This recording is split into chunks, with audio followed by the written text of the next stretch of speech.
Hej. Hej. Hvad kunne I tænke? Jeg tager her en knækpølse. En knækpølse? Ja.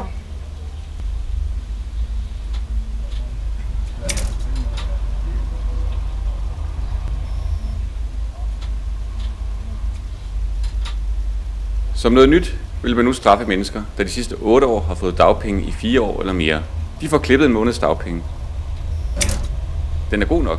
Det nye dagpengesystem vil straffe mennesker i dag, fordi de for mange år siden helt legalt har fået dagpenge. Vi har testet princippet i Morten Madøres pølsevogn i Sydhavnen. Nej, hvad siger du? Det siger... Hvad siger vi? Hvad siger vi? Et par pøller? En kok, jo. Ja, det skal man have. En kok. Så bliver det varmt, ikke? Det er lidt varmt. Du spiser måske mange pølser? Hvem? Og Vigga? Ja. Kan du ikke se det? Ja, okay. Så er det lige lagt på stå. Vi er jo lige til en rettesmag. Der er sådan et nyt tiltag her mod de her omfattende pølseforbrug. Nå. Derfor jeg klipper lidt af dem, hvis det er okay. Ja, men det er fint. Det er super. Hvorfor gør du det, Tine? Ja, det er mod omfattende pølseforbrug. Det kan jo ikke have, at folk ligger derhjemme og bliver tykke og fede af pølser. Nej, det går ikke.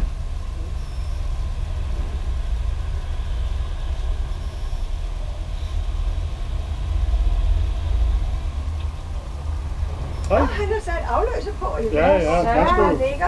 han skulle lige i byen. Det jeg vil gerne bede om en rød pølse. Og rød. Ja tak, og kun ketchup. Ja.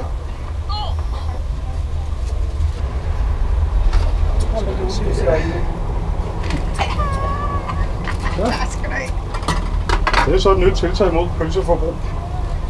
Der klipper vi lidt af pølse.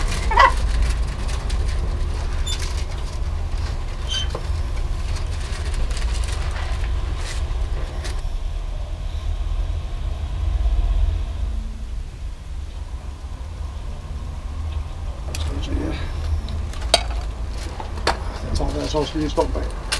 Så. Nej, du gør der ikke. Jo, det er det omfattende pølseforbrug, vi Jamen, skal det gør sætte der lidt ikke ned af. Sådan er det. Så kan du jo tænke lidt over dit pølseforbrug ved lejlighed. Jamen han tager bare ned i pris.